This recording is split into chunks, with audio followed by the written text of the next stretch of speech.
And then the other thing that, as a biker, I don't really know. So, an electric sidewalk on East Avenue. They're not, that's not a rental one, that's an earned one, so that's really dangerous. That's really dangerous. It gave me an idea of how, now, granted, there was no speed limit on that, I have no idea how quickly that person was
dive in?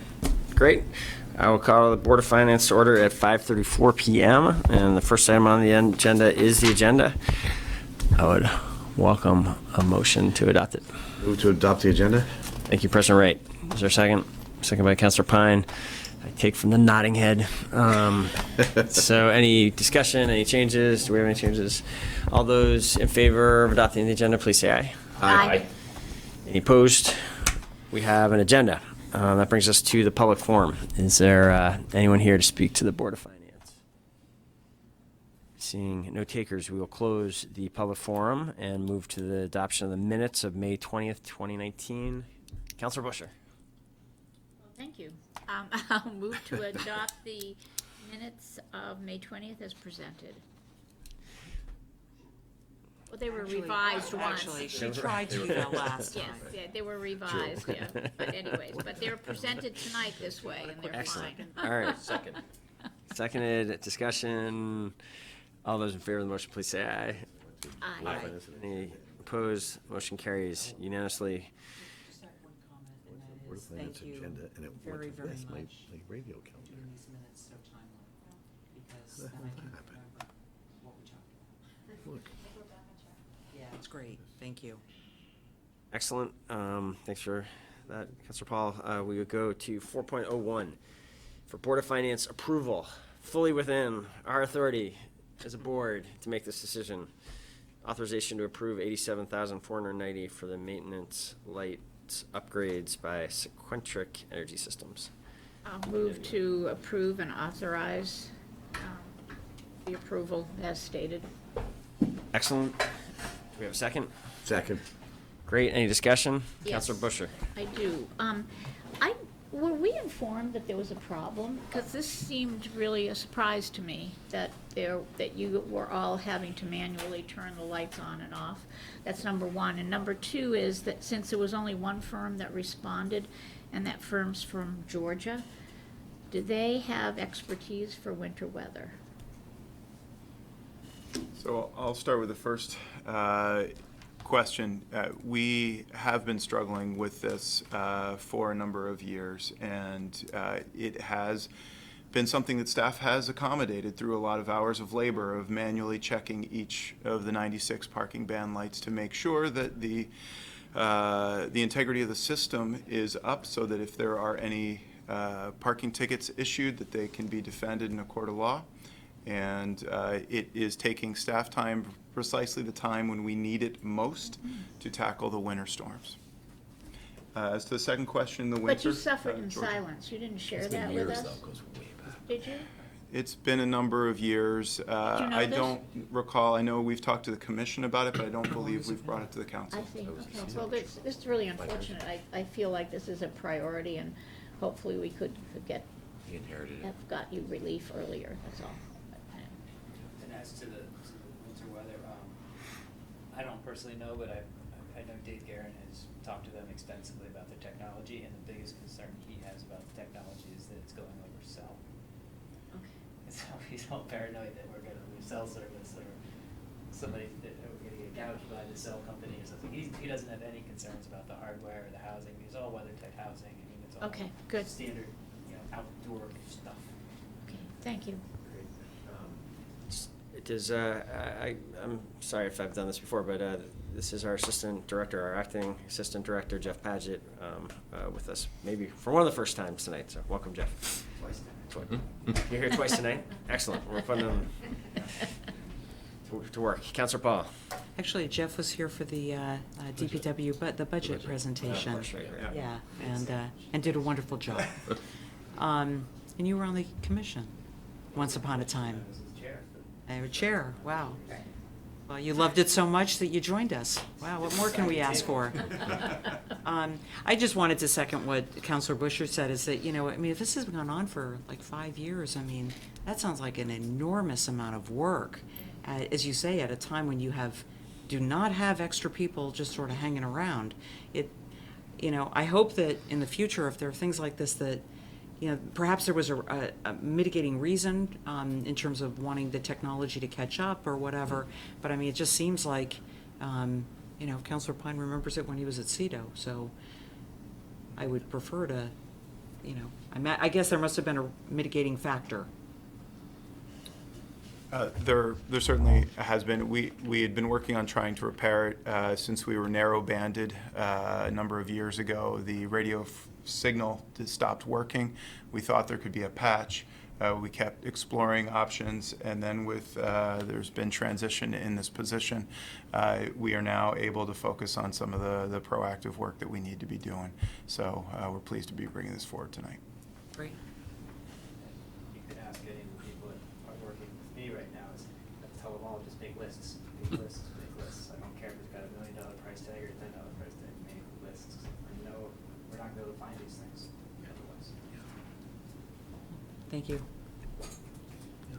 Excellent. Great. Are we ready for action? All those in favor of the motion, please say aye. Aye. Aye. Any opposed? Motion carries unanimously. Great. I'm excited this is moving forward too. I was not aware of it until I did a ride along this winter on one of the DPW trucks early this spring. Authorization of the reclassification of the parking maintenance worker position. Are we ready for a motion here? Or? I'll make a motion to approve and recommend to the council as stated in the recommended action. Is there a second? Yes. Excellent. Discussion, questions? Councilor Busher? Just one quickie. I'm supporting this, obviously, this makes sense, but I didn't see who's gonna be training these individuals on their expanded jobs description? Is that gonna be done in-house with, it just was silent in that aspect. Well, fundamentally, they're doing the job now. They're doing the plumbing, carpentry, and all of that. They're This was the issue, is that they were fundamentally doing a Okay. higher pay grade job, and they felt that they could afford the higher pay grade money. so none of this will be expanded. It's just compensating them for the job they're doing. Okay. Exactly. All right, thank you. Excellent. We ready for action?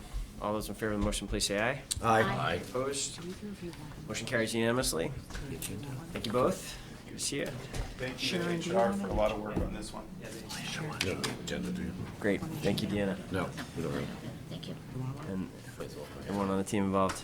Yeah, we actually have big HR representation tonight, don't we?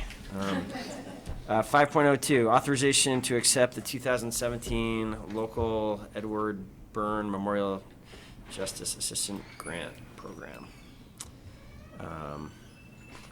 Please, welcome. Yes, thank you. President Wright. Move approval and recommendation to the full council. Excellent. Do you have a second? second. Seconded by Councilor Busher. Discussion. Well, one glaring thing, which is in the communication, and it's sort of addressed, but will we still get the money even though we really didn't accept all the conditions? And so it says that the attorney is going to respond to this, but and it's not a big ticket. I mean, it's $38,000. It's nothing to sneeze about. I'll take $38,000, but for the city, it's not a ton of money. But I wasn't quite sure because we have issues with the immigration component Right. of the conditions. Let's let the city attorney speak to that. There was litigation that the U.S. Conference of Mayors brought against the Department of Justice that ended up with a resolution that said that basically all of us who are in the U.S. Conference of Mayors would get their FY17 JAG grant, and there was the language for what we would put in these letters was approved. It has been modified slightly, which is why it's just waiting for my final review on that language with the modifications that occurred. Thank you. Great. Any further discussion? Great. No, I appreciate the work of the city attorney's office on this issue, that we've been able to continue to police the city the way our department has for many years, and keep these monies flowing to Burlington has been a real fight, but we're pleased about where we stand on With that, we'll go to a vote. I second that. It's been a lot of work on the city attorney's part, so I Yeah. appreciate sticking with it. Thank you, Lisa. All those in favor of the motion, please say aye. Aye. Any opposed? Motion carries unanimously. Thank you. So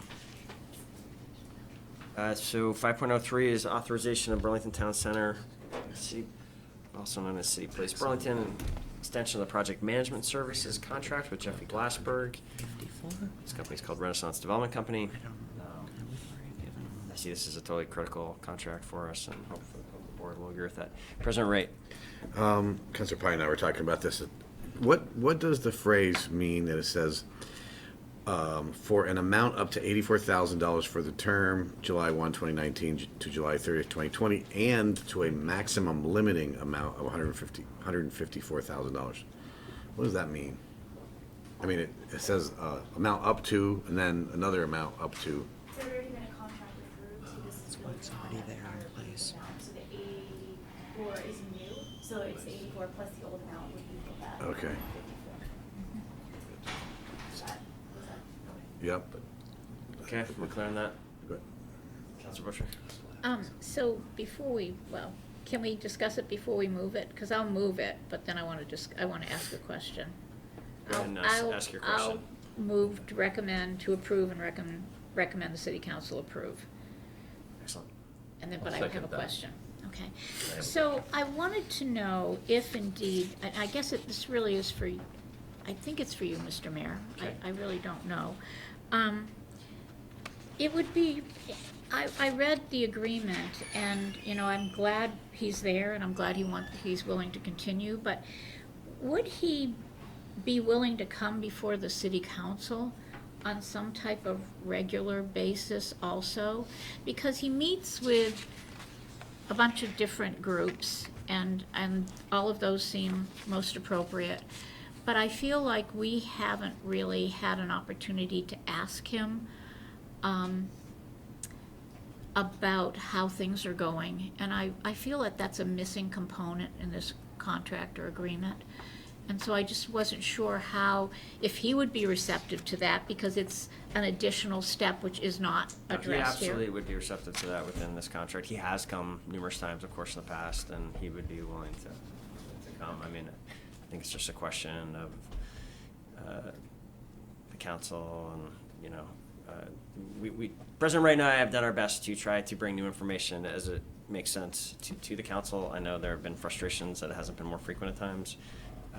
I'm This is certainly not, open this is to not a however you would like criticism to of do it. that at all. It's just a matter of making him available for the council to ask him questions. It's not a criticism of how you've tried to get information to us. The problem is that there hasn't been a lot to share. But it would be good to have him interact with us, whether it's every 2 weeks or once a month. I'm not going to set that, but I really feel like as we move forward, and this only goes, whatever the name of whatever they're called, the town center, city place, whatever, is only going to pay $10,000 per month for these services up until the project restarts, and then it goes to TIF. So I just feel like it's really important in this interim that we be kept informed. And do we need to Agreed. amend this agreement or no? How about, that sounds good. I don't think we need to amend the agreement. I'm Okay. totally confident he will do whatever, we want him to in terms of communicating with the council. I think we should, Well, unless something- certainly have him come back for the next, I don't know if we want to work it out here, or No, President Wright and I Right. are, Okay. he absolutely can come as the council would like him. And he has done other things with counselors, like he brought the new counselors up to speed, he did an orientation with them, and he definitely should be a resource to counselors. So one last thing, since it would be nice to have him be there for the last city council meeting before we take our summer break. It would be good, we only have one meeting in July and one in August. It would be good to have him present at both of those meetings, if he's in town, if he can do that. And then I'll let you set the stage for the rest of it. But I think that would be realistic to me. Thank you. just to make sure I heard you correct, July and August and the last meeting in June? Was that Yes, your I think estimate? before we leave, it would be good to have him give us an update. Okay. And maybe something will have happened in Yep. that interim. Maybe not. It's not like we're really leaving. Well, I'm calling it our summer recess, Yeah. okay? I mean, we meet the last meeting in June, and we meet a couple weeks later in July. I know. Anyways, thank you. I like this notion of the council adjourning, like a Recess. legislature. Oh, wait a minute, we're all really like, it'd be nice if the council would leave. Take a period. Could be right. All right, very good. Anyways, Any thank councilors you. you want to name specifically? Okay, I think we have a motion on the floor. That pending a vote, are we ready to vote? Yep. All those in favor of the motion, please say aye. Aye. Aye. Opposed, motion carries unanimously, thank you. Very good. 5.04, authorization to approve proposed position reclassifications and reporting structure changes related to permit reform. Brian Lowe here to lead this conversation. Couldn't read that. Bill Ward here as well, who this is. Brian is eagerly looking forward to handing off the reins of this project to. First, he has to go through every attachment, right? Yeah. Sorry, President Ray. Just to get the motion on the table, move approval and recommendation to full council. Excellent. Do we have a second? Second. Thank you, Councilor Pine. Councilor Paul. Thank you. So there were 23 attachments to this. I was hoping that maybe you could give us a little bit of what you feel are the high points in an overview. I mean, yeah. Yeah. I think that sets a record. Maybe. Because you had, This because is you had, important work.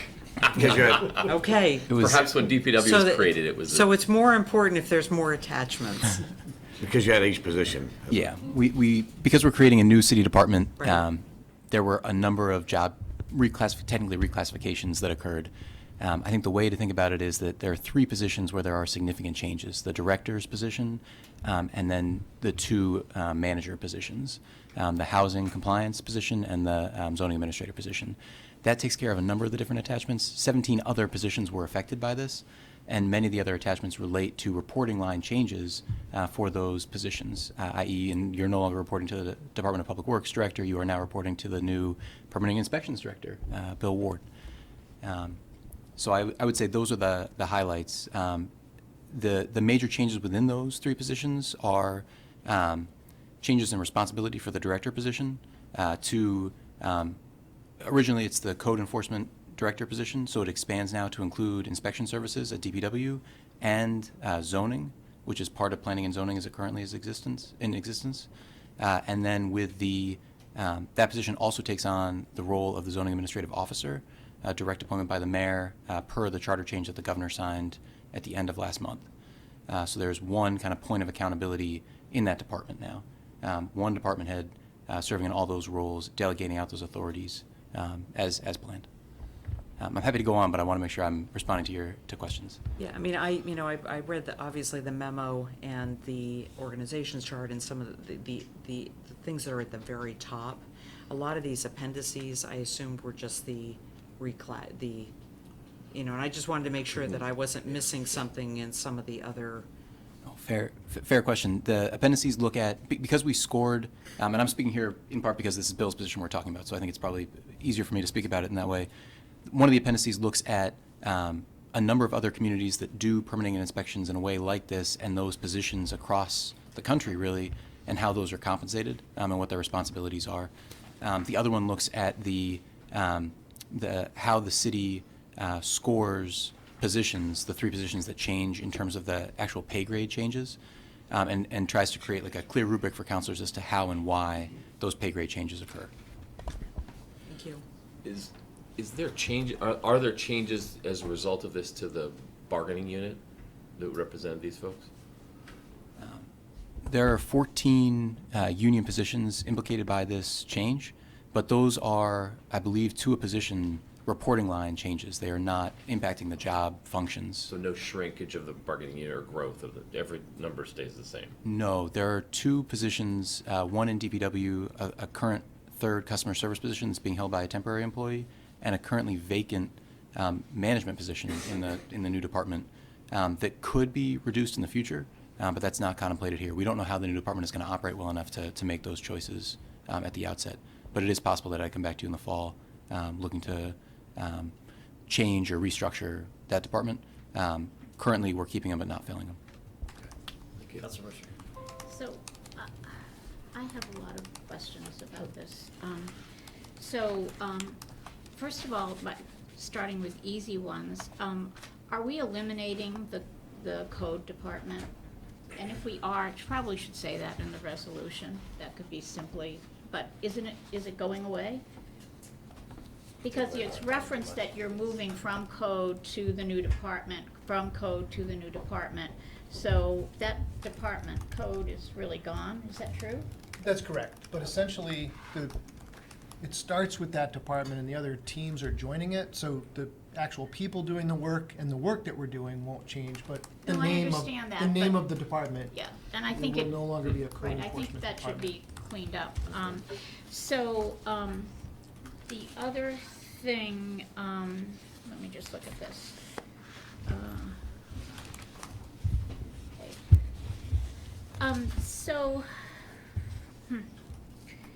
The Permit Reform Advisory Committee, does that committee exist?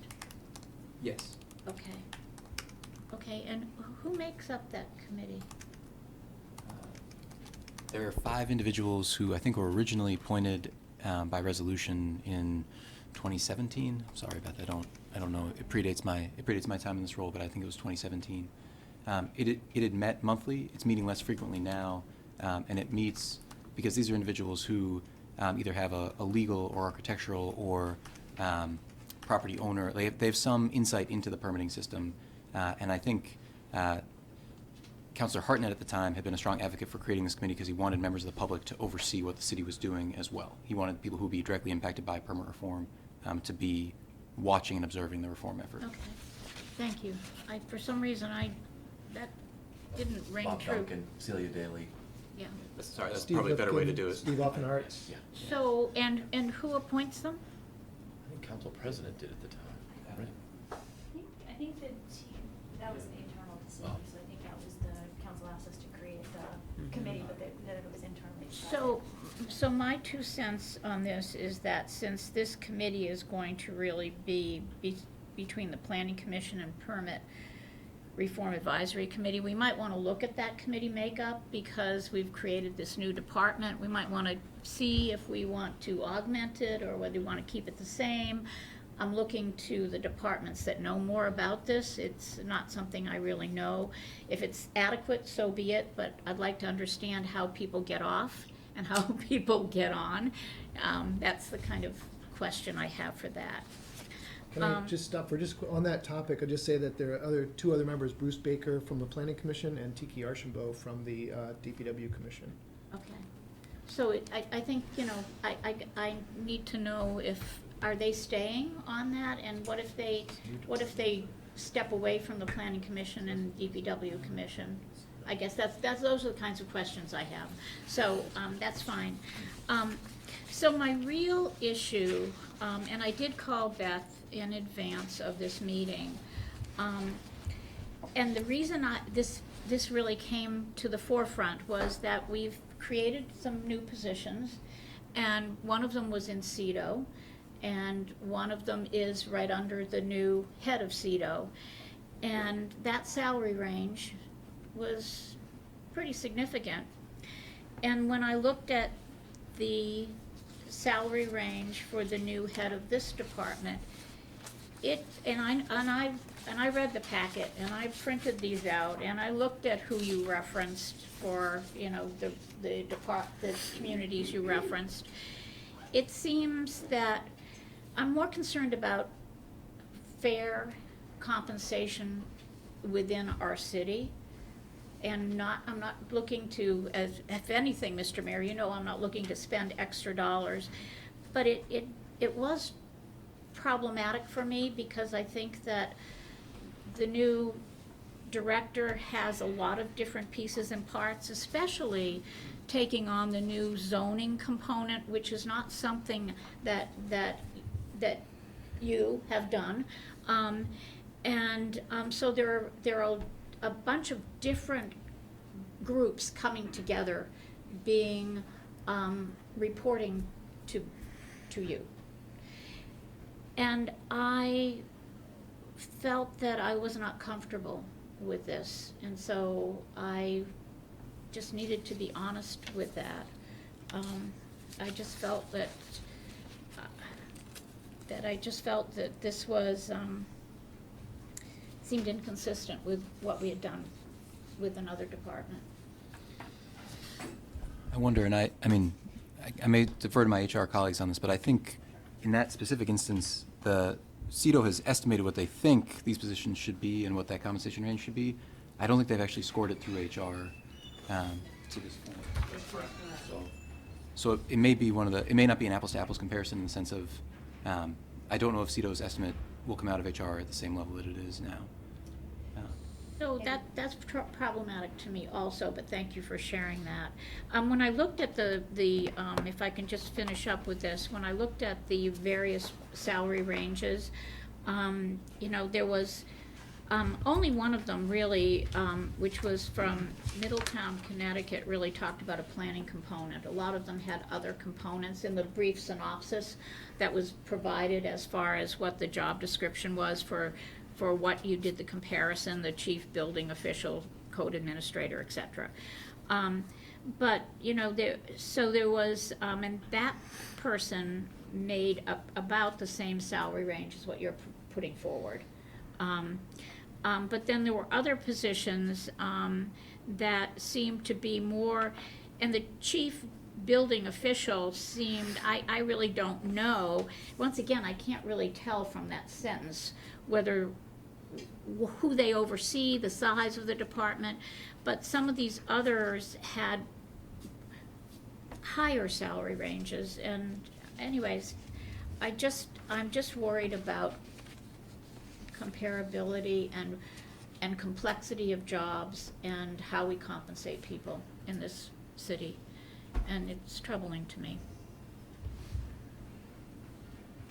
Just have to be honest, it's just troubling. Councilor Pine. Yeah, I was looking at the former sort of, if you will, reporting structure from department to boards and commissions, and wondering if you could speak on that. Inspection services related to DPW, code enforcement, if needed, would go to Housing Board of Review, zoning issues would go to DRB and Planning Commission perhaps, but is all that just staying the same? Exactly. So we let the boards know in advance that those reporting structures wouldn't change. I want to say almost all of that is specifically controlled by ordinance, and so it's natural that the issues that trades, for example, deals with, if there's an appeal, it goes before the DPW commission, and they're staffed by Norm Baldwin, who's the city engineer. So he will be separate from this group, but also be able to give them independent advice to say that the city acted appropriately or find that the engineering was appropriate. None of those reporting or appeals change in this structure. So it leads to my question about in other departments that have no commission per se, because you have several, tend to relate to a city council committee, and I don't see a structure here that's comparable to that. I don't think we have done that here. Maybe I'm missing something, but because I think of HR has an HR committee, CEDO has CDNR, Beth reports to us, so, or as part of this discussion. So I'm just wanting to see if we've kind of overlooked that. So I'll just share, my experience so far has been code enforcement already has the same sort of setup that it has now. We report to the DPW commission when we have appeals of our vacant building issues. If there's a health order, it's appealed to the to the Burlington Board of Health. Housing issues are appealed to the Housing Board of Review, and if our zoning actions are appealed, they go to the Development Review Board. So we already have those four sort of in our commission, so to speak. So we already report to a group, and that's expanding now because we'll have I connections with. think Councilor Pine's raising that many departments, if not most, maybe most departments have kind of dual oversight of both sort of some form of commission or a citizen body as well as some kind of council structure. I mean, so currently, you sometimes come to CDNR for code enforcement, right? And certainly building inspection services, to the degree that becomes a council issue, I don't know. That doesn't too often become a council issue. Not much, no. And planning and zoning, David and Megan are in front of the council in one form or another in all sorts of different ways. Yeah, I didn't mean to would make a problem of it, I'm certainly- just No, saying, I think it's an we should interesting be aware point. of this, we No, should it's just an be. interesting point. Yep. I was just gonna say, Yeah. I mean, I can't remember. Are those relationships sort of laid out in writing are those sort of informal reporting that has like ebbed and flowed with how different councils have wanted to divide the work, or is that actually written into the, But it's informal. so if that's correct and this isn't somehow disparate with what else we do, I mean, certainly I think we would welcome a conversation with President Wright and the council about how you would like to, I think it makes sense to be thinking about how the council wants to engage in this new important initiative as we go forward from here. We've had sort of that ad hoc committee up until now, but a couple of those councilors are gone, and It may help with a smooth transition, right? Yeah. To have that, I don't know how to structure that, I'm just bringing it up. I think the ad hoc committee was me, Chip Mason, and Jane, right? Of the council. Yeah, that's right. I thought Councilor Hartnett might have been involved in No, that too. it was just me, Jane, and Chip. Yeah. Jane. So that's why I was asking about Permit Reform Advisory Committee and Planning Commission, because I saw those two avenues as the reporting mechanism besides directly reporting to the council. So I was just trying to figure out how the Permit Reform Advisory Committee functioned. So just in keeping with your conversation, that was part of what I was trying to get at. So listen, I'm sure we're going to be entering a period where you all are going to be hearing from your constituents about this. Hopefully some positive reviews of things improving, but I'm sure there will be glitches and oversights as well. So it would make sense to me if you want to think about how the council would like to. I think it would be helpful to have some kind of council engagement with the new entity, either on an interim basis or something more permanent. May I ask Great. one other question? This has got Yes, to do Councilor with a different position. This has to do with the zoning manager and principal planner. Once again, I'm not convinced that that's, I'm concerned about the scope of responsibility. This individual was really key in working with planning and really orchestrating change, land use change, and so I'm really worried about this. But in the job description that has been amended, one of the functions that this person did, which I didn't realize, was chaired the city's technical review committee, and that's lined out now. So and it's under your job description, but it doesn't say you're gonna chair it, you're gonna oversee it. So who is gonna chair the technical review committee? Do you know yet, or no? I would say it's either likely to be me or Scott Guston, but I don't think that we haven't ironed out the specifics going forward. Okay. The agencies involved will all be under my control, so I think as we get them together, we'll have a better discussion at our first meeting. Moving forward, I think the safest plan would be to say I will until a permanent decision is made. And then the last thing is that Scott's old position was participate as part of the department's planning team and the development of, this is what I spoke of area-specific and resource issues-specific land use and development plans. He did that so well that this is a huge loss. And I just need to tell you, that was why I didn't support the creation of your department. It had nothing to do with it, because I wanted permit reform, but to divide planning and zoning, and I still don't know how that's really gonna work, and I'm worried about who actually is going to fulfill this. I really am, because I don't think people know unless you really watchdog some of this stuff, that you realize how integrated a number of these positions are and how they really make the whole system work from the beginning, from Karen and I requesting something, and having it come through the planning and having Scott play a role in that, and then have it become an ordinance, et cetera.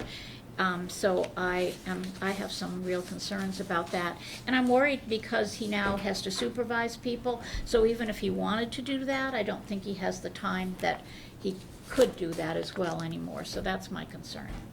I'll just share, I want to point out, David White has been really a great asset in this. And he and I have talked about this because I think Scott and Mary and Ryan still have a strong interest in the planning component of what they do. Right.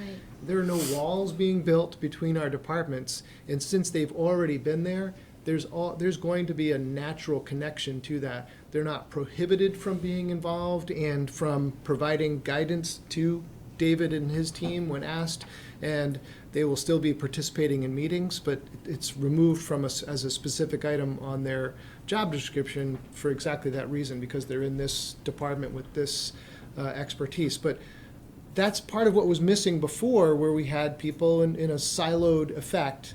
I feel like David and I have really worked well through this transition period, and much to his credit, it's probably been a harder lift for him. I've had it pretty easy. People are coming to me and they're leaving him.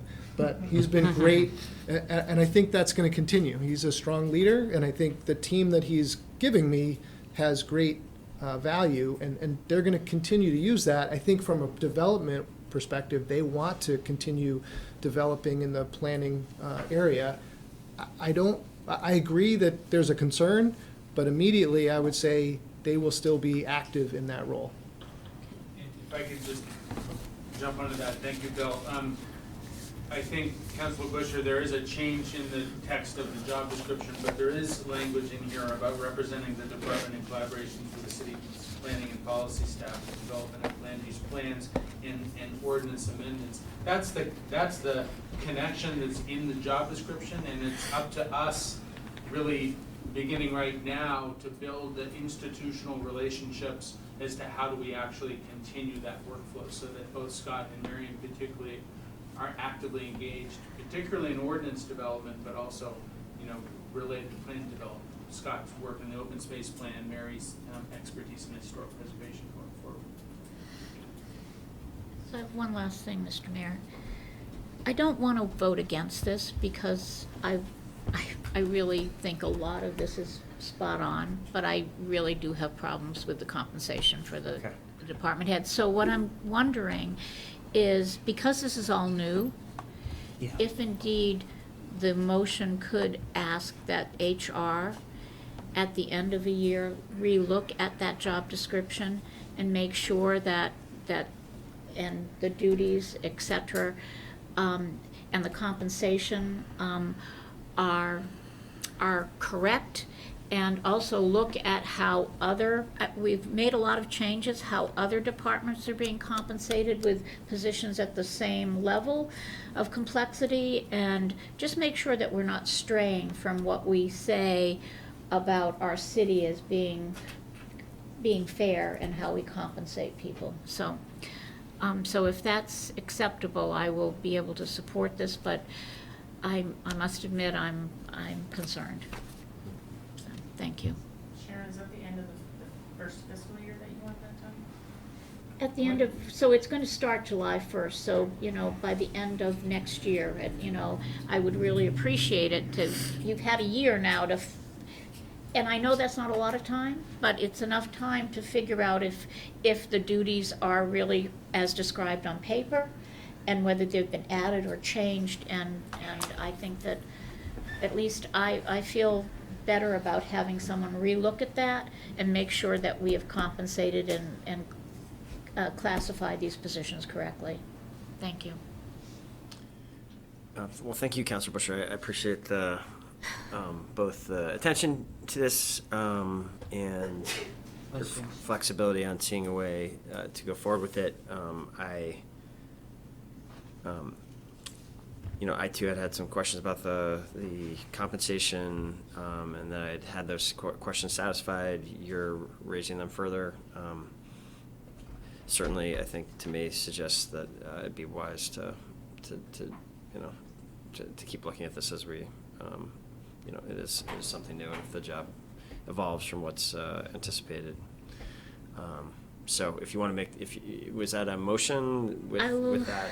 Yes, I will move to recommend that the city council approve and adopt the resolution, which really speaks to all of the positions that are created, et cetera, with the understanding that at the end of the first year, HR will look at. Didn't I already all make the- a motion on this to start with? Did Maybe you? an Yes, amendment. okay. You're amending it. Oh, I'm Okay. amending You're it. amending it. Okay, so I'll Gotcha. just amend it to have HR look at You're the talking like you're making a motion. classification, yes, okay.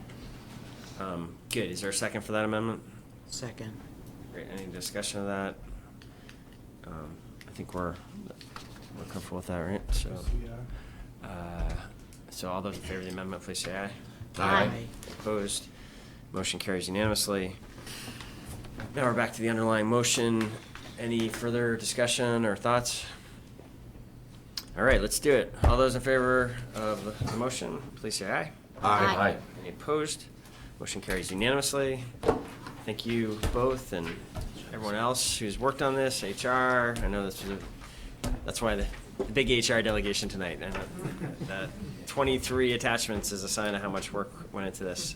Thank you, everyone who has gotten us to this point. It's exciting. So the final step will be next Monday's plan. Very good. 5.05.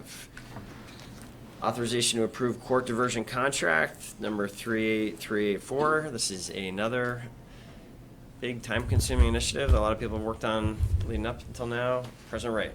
Move to approve the court diversion contract and recommend approval to the full council. Great. Welcome. Rachel, do you want to just give a quick summary of what we're doing here? Sure. For the record, and just make sure everyone's on the same page? Yep, That's thank you. you. I also wanted to quickly introduce the Director of Court Diversion Programs out of the Attorney General's Office, Willa Farrell, who's just been kind enough to come tonight in case there's any questions, because this is new to our department. As reflected in the memo, this is a unique opportunity because it's first of its kind. An RFP went out in the fall for the Attorney General's Office to combine what had been previously known as court diversion services with a few services called pretrial service monitoring and TAMRAC in other parts of the state. Here in Chittenden County, a lot of us know the service as RIC, Rapid Intervention Community Court, that was birthed in our state's attorney's office. So this was TJ Donovan's office's idea of streamlining a lot more forms of alternative justice. And so that RFP went out in the fall, and we applied, and we were given the offer to the Attorney General's office would like to work with us to offer so many more services under what has been now the CJC, which is certainly a branch of alternative justice, and we get a lot of our majority of our referrals pre-charge directly from the PD, but this kind of increases the umbrella of where we can get our referrals and how we're understood even in the county by the folks that receive the services, the judges and the officers that refer cases to our way. I mean, I've been in the position 2 years and I'm constantly asked the question of what's the difference between the CJC and court diversion, and we're not alone. That question is asked often. So the referrers and the clients shouldn't need to worry about that differentiation.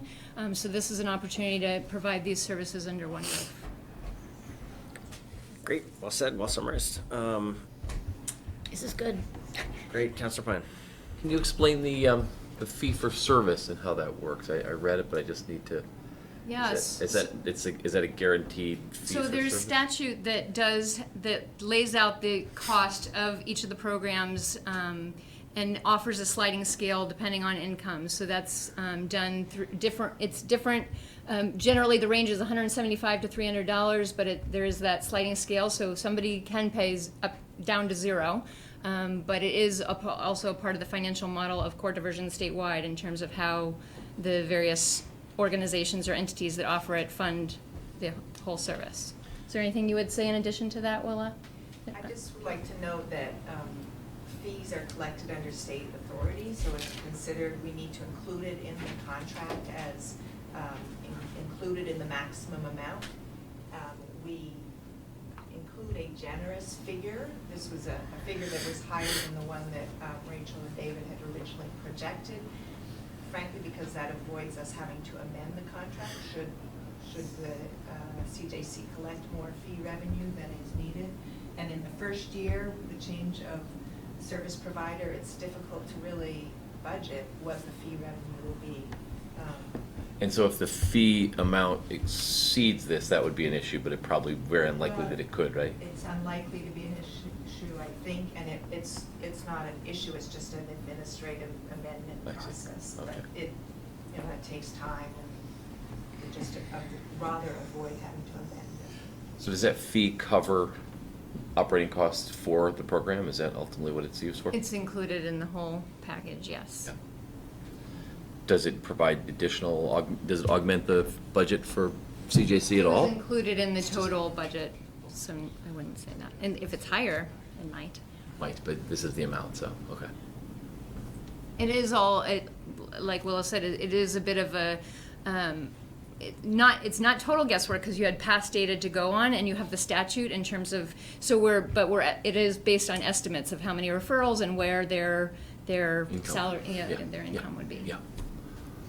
Okay. I think this is great. You brought it to community development, neighborhood revitalization some time ago. And Yes, it's been in the works for a Yeah. long time, and I appreciate, Really. HR has worked very hard on this, as has Willa's office tremendously in with the transition and interim director. Neil Lunderville before, and interim director White has also spent a lot of time on it, as has the mayor's office and Beth. A lot of people have given a lot of time and effort toward envisioning how it could work. No one more than Rachel. She has been a real champion for this, and wouldn't have gotten here without her really leadership. Are we ready for a motion? I think you have the Yeah, motion. moved. Did we? Moved and I seconded. apologize. Yep, Sorry. yep. Are we ready to vote? Ready. Great. Let's go to it. All those in favor of the motion, please say aye. Aye. Any opposed? Motion carries unanimously. Excellent. Congratulations. Thank you for your hard work. Thanks. Much. And I guess 5.06 this is related, right? Motion 2. You're making the motion? I would move motion 2 as proposed in the memo. Second. Great. Discussion?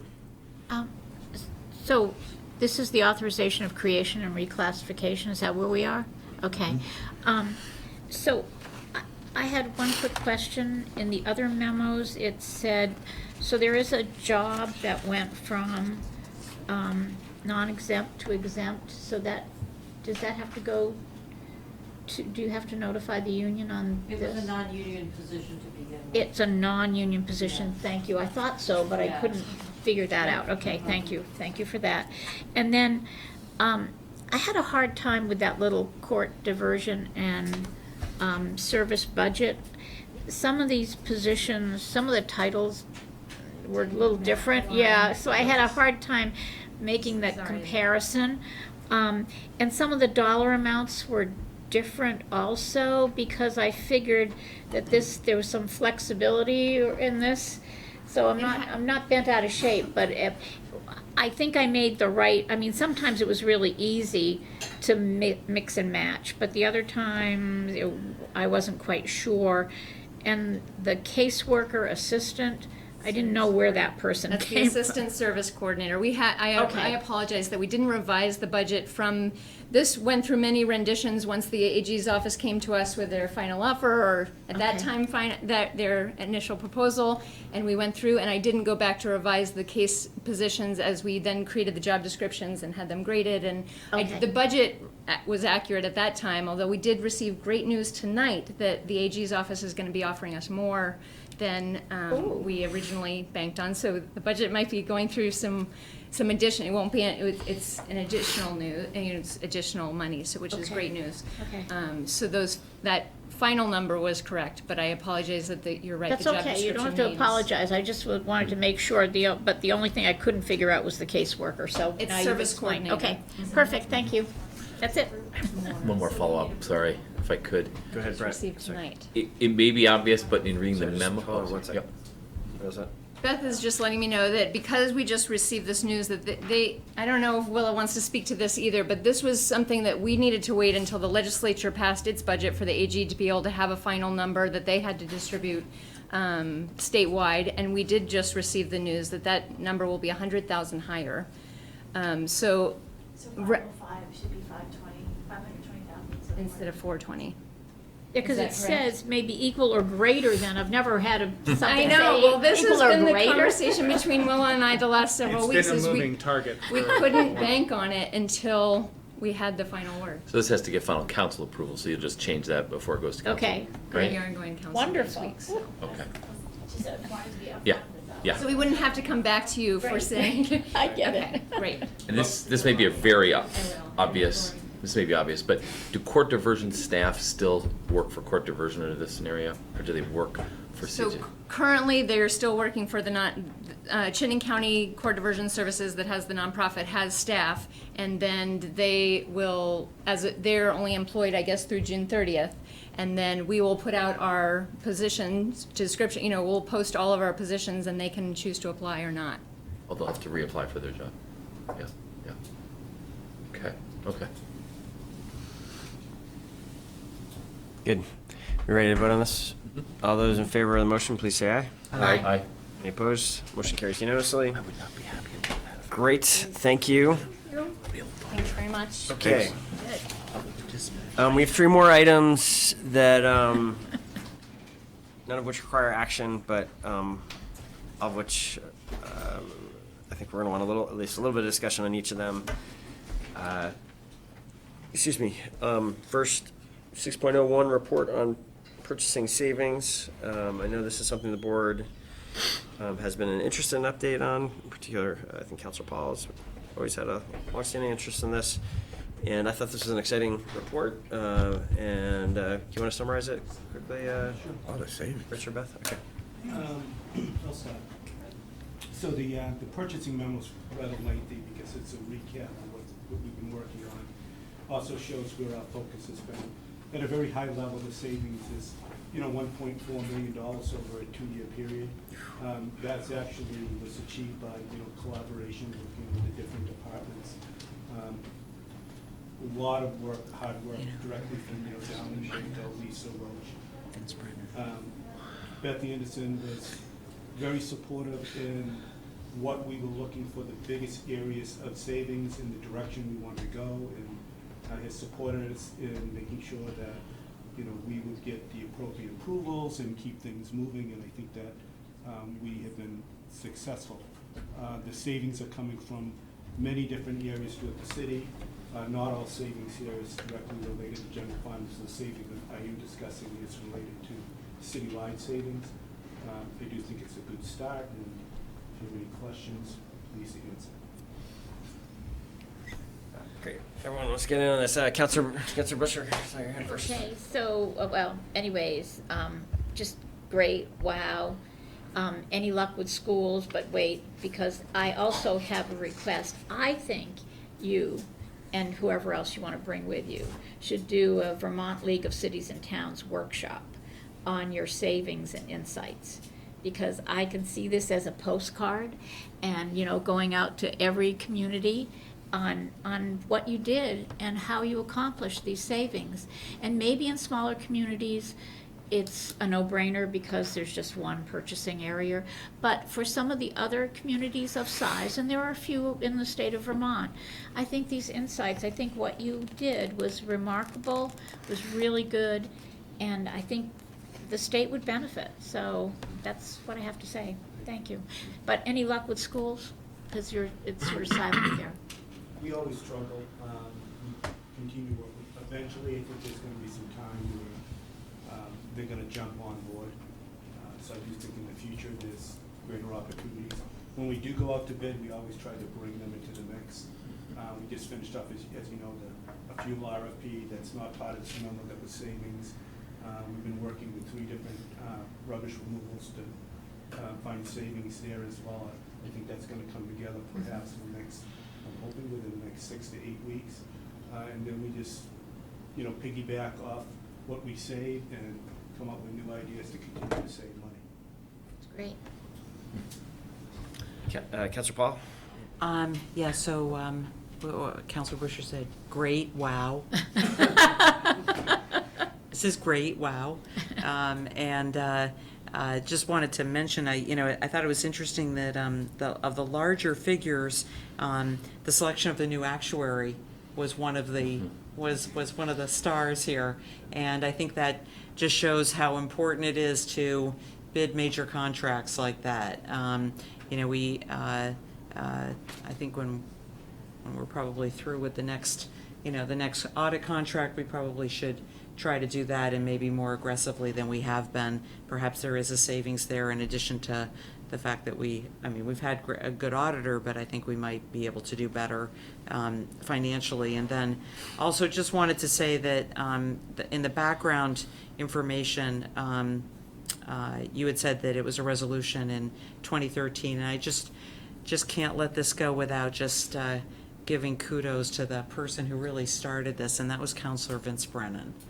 In his professional job, this is what he does, and he was one of the people that really came forward with this, and I think he would be really happy to know that this has been so successful in saving the city a lot of money. So we move forward. This is great news. Wow, too. So I don't forget, I do want to thank Justin St. James too, because he has actually worked really hard. He's been very responsive. He's done a great job reviewing proposals, reviewing RFPs. That's a big part of this process, and he's been absolutely great through this whole process. There was one other thing, thank you. There's one other thing that I did want to mention. I know it's not directly related to purchasing, but as a way of saving, I don't know if there's funds that we get back from the state that come back to us like quarterly, and I think it's sales tax.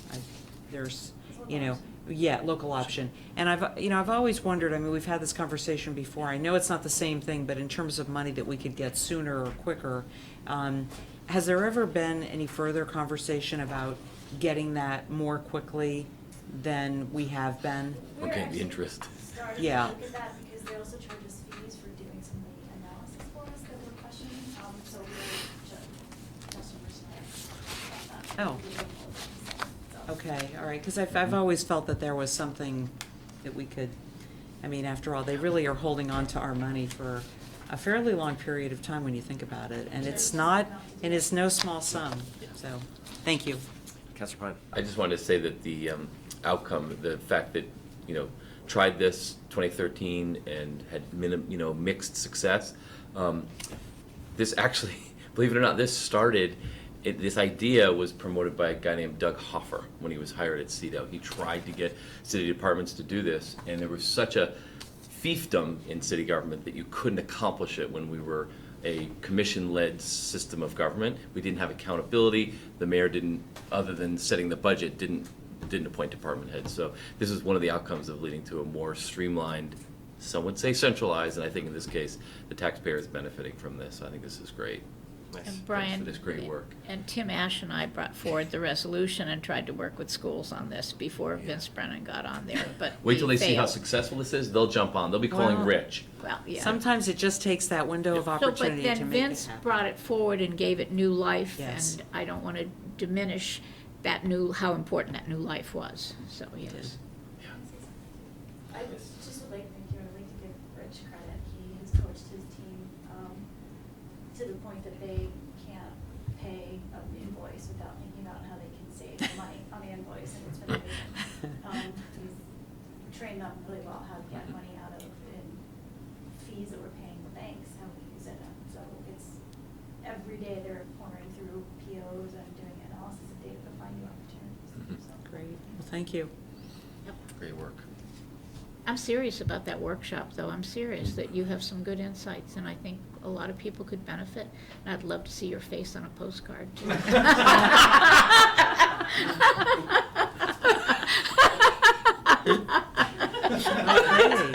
on that note. Wow.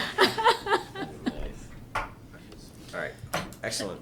Just one quick, obviously add to the kudos, great work. And you also say that you've identified numerous additional opportunities Do you expect the additional numerous opportunities to, what level of savings are we looking at going forward? The further you get in, the more difficult it is to find new savings. But you just don't know. Where an opportunity will come up. I know that we're gonna be looking at legal. There may be an opportunity there. We're gonna be looking at a financial advisor. We're gonna be looking at bond counsel. We're going right through all our major spend and all our vendors, and we're looking for, making sure that we have the appropriate approvals in place and go through that process. So there may be other great opportunities. Great. Excellent, thank you, Rich. It is exciting to see this getting traction there. And it's also, we're starting to see savings on the kind of the energy side. This is the first years where some of those have been more measurable, the savings there.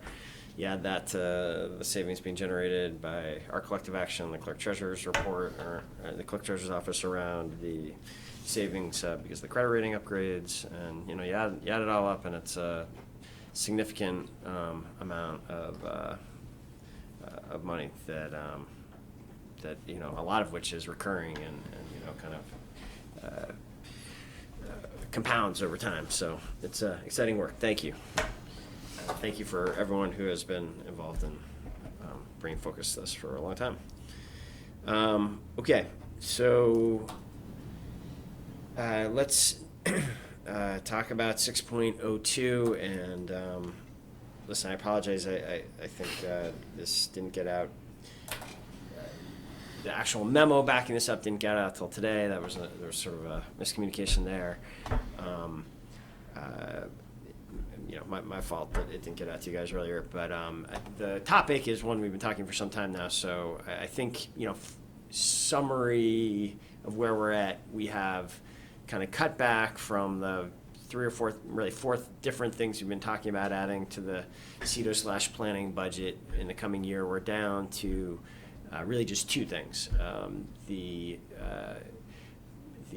A budget for the assistant director for community works, and I do think it's important to, especially given the conversation earlier, that is not backed up at this point by a future step would be actually scoring that position, and there's still more administrative steps, but we would like to put the budget authority into the budget at the proposed level, plus some additional dollars for some flexibility for the new CEDO director to address some of what you've heard about how challenging it is to assign people to respond to issues, large issues within the community. Because of the funding streams would give some more flexibility to the department for certain staff time allocations. Those are really the only 2 things left. The associate planner position is out. We may come back and talk about it at some later point, but it's out for now.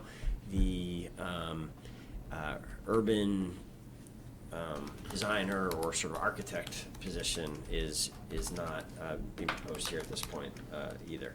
So we have given you some additional information on the UDAG funding. We have some additional information in there trying to explain and document our confidence and why we can bank on some of the BCDC revenue. So again, my apologies that the actual written documentation didn't get to you till today, but hoping this puts us in position where a week from now you will be. Right now, I'm planning that this is likely to be in my budget that comes to you at the end of the week, unless something about this conversation suggests that we should not go in that direction. So with that, the floor is open. Councilor Busher? So I really haven't had a chance to look at the memo, so Fair that's enough. unfortunate. But listening to your comments, I appreciate the wait and see approach regarding what staffing the department will need. I'm not trying to make that department not be able to function and accomplish what it has long wanted to accomplish, but I just felt that it was premature adding those positions, so I appreciate that. I haven't looked at the funding for the UDAG or the BCDC, which if that's in this memo also. But can you just respond to my quick questions? In the communication, is there a mechanism to pay ourselves back from those two funds? Yes, if this is approved in the budget, we will then, what the memo says is we will document this investment with a formal intra-fund loan document like you've seen for some other things, and there will be, it will be envisioned as a longer-term loan than some of the others that we've done. I'm proposing, my thought would be kind of a 20-year term, but it would document paper the notion that the goal is to pay back the UDAG investment over time from both the BCDC revenues and the new revenues, which we would give the department some time to create. We're not banking on those revenues immediately, but the city, I think it would be formalized so that if this wasn't working, if these revenues weren't being created, our successors would be able to kind of cut off the continued investment in this area if it doesn't seem that theory is playing out. So the UDAG. There would be a formal yeah, loan. okay. So the UDAG loan, I mean, that grant or whatever it is really important to pay back. BCDC, if you would allow me, I will get back to you, but I mean, we have given money and not expected a return on it. We have also given money, loaned money, and then been compensated, and those funds have grown, which have allowed us to then use that money as a nonprofit entity to do something else in the city. So I feel like we really need to value what we have. We worked hard to get that, and so I don't want to diminish that so it's not there for us in the future. So those are my 2 points here. So anyways, I'll let other people who've read the memo speak. Yeah, I didn't see it specifically addressed, and maybe it's because there was no change in plan, but we had talked about a economic development strategy coming out of this work, and that still is the plan, and that doesn't change as a result of this, right? That is still the plan. We're looking at using, there's unassigned fund balance.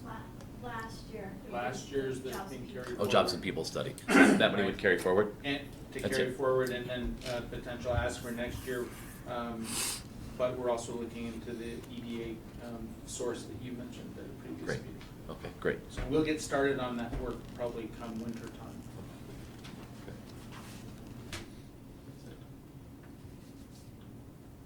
So in terms of this work appearing in the budget, it's a carryover of the unspent, and that's it in the budget right now.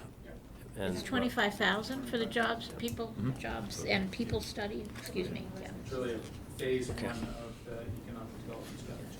Right, there will be a second phase that will be more expensive, and you're saying that would either be paid for, I actually hadn't missed the seed. As part of the budget for 21, we'd be looking at potentially using unassigned fund balance, or if we're successful with an EDA grant, that'll be part of what we're looking at. Gotcha, okay. I suppose UDAG is a potential source for that as well, Yes. but Yep. definitely on Yeah, fits point. perfectly, Absolutely. fits perfectly, yeah. I think it's a good development. Great.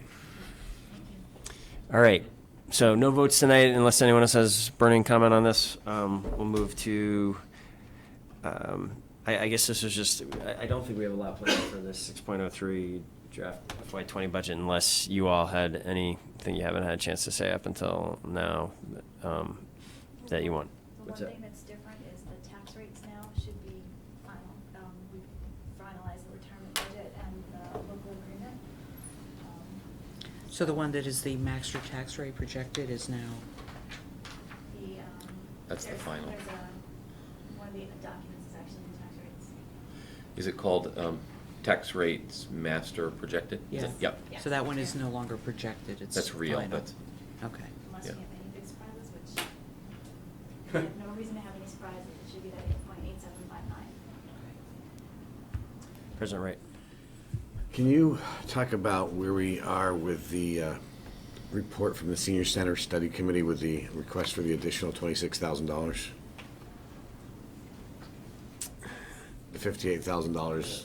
We had talked, I think Jordan had updated on that last time. I think the intent was to, once the study is final and we've had a chance to vet the numbers, probably come back and ask for use of funds on fund balance or another source to pay for. I couldn't hear the end of that.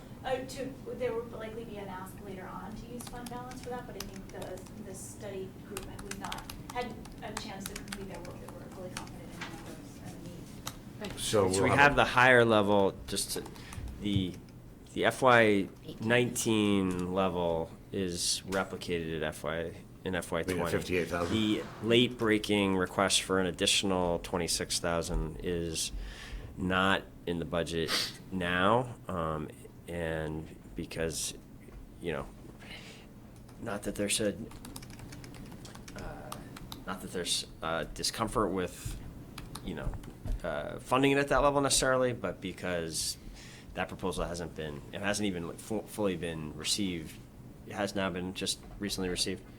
I think that the council took action on it at the council meeting. It's the internal city team needs to do the work to fully understand what the costs and implications would be of taking over that program. And since we just received this study from the committee, we have to do that work internally to understand what is needed budget-wise and to run that program and what potential. Like, for example, I'm not satisfied with the notion that by taking on the second center, there's no efficiencies to be gained by that. Essentially, the report doesn't acknowledge any efficiencies, but we've got a bunch of staff already working on the existing senior center. I think it's got to be explored whether that existing staff could take on some of the responsibilities that were projected as new expenses in the second center. So that work's got to happen and will, and What's the timeline on that? Do we have a timeline from the team yet?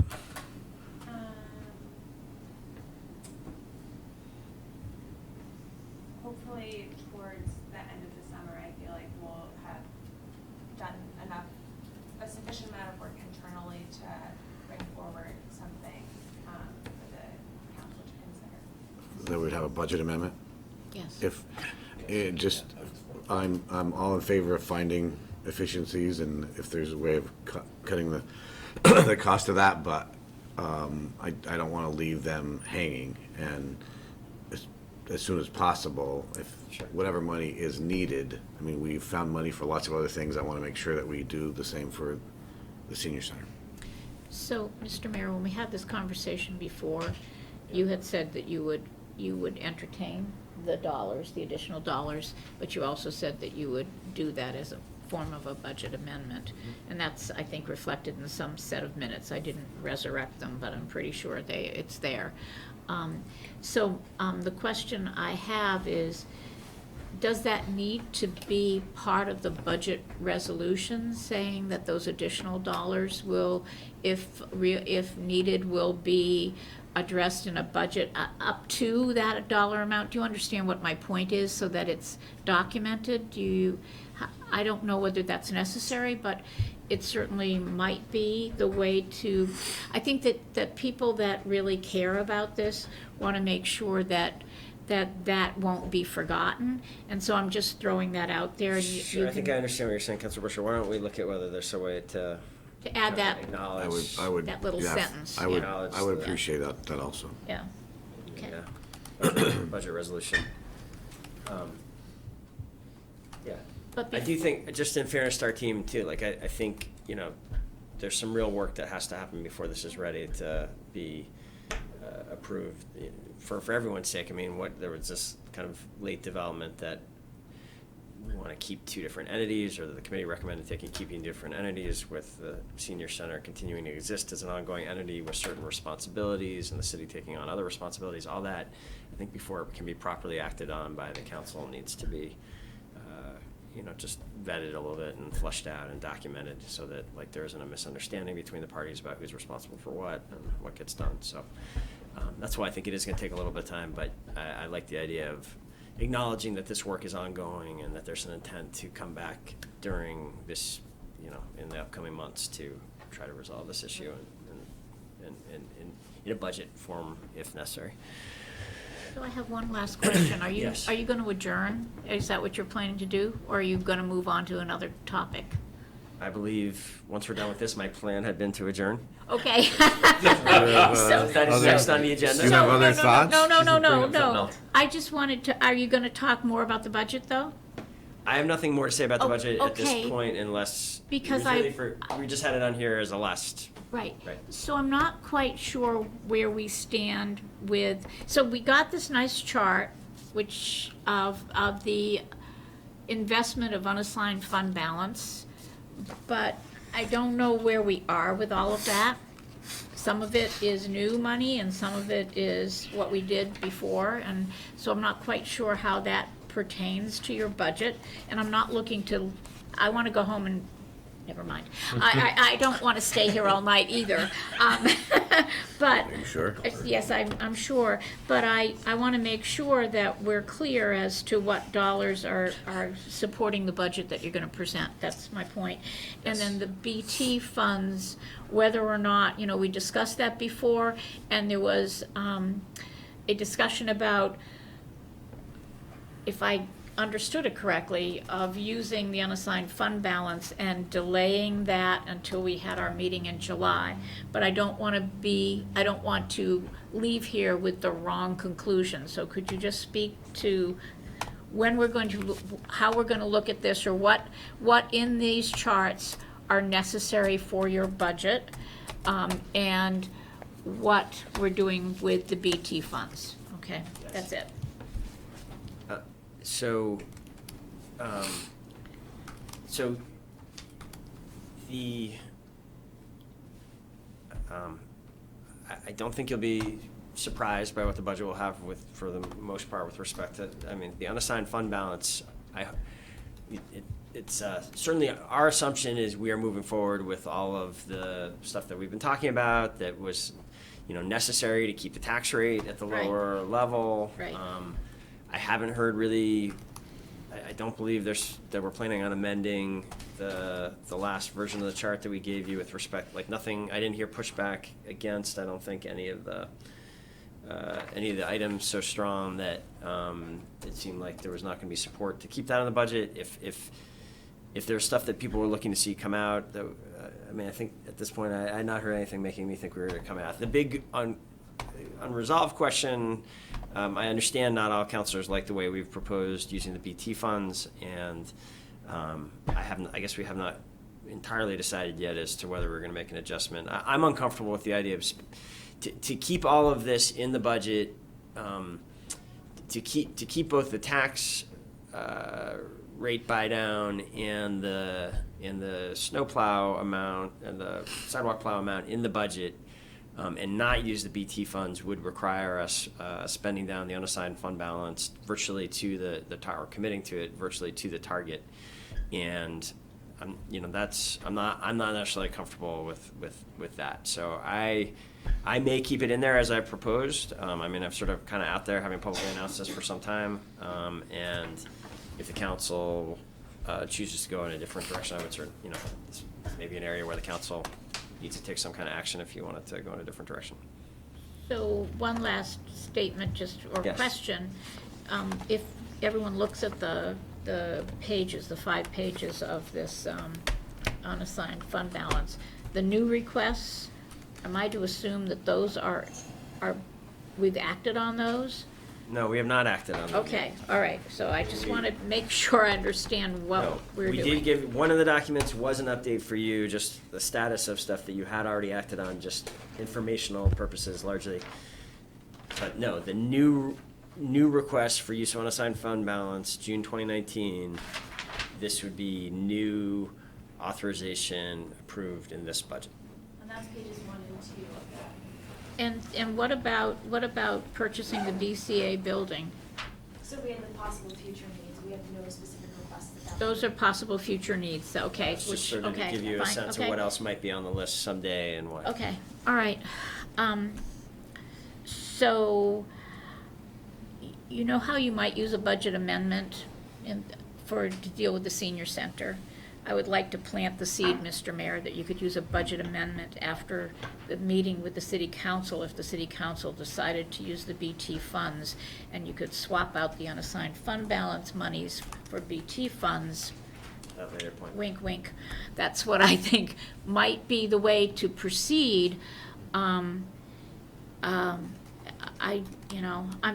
don't want to use those dollars before we have the conversation and have the vote by the council. That's just how I feel about that. But thank you for answering the question. Appreciate it. Okay, good. Thanks for the last discussion on that.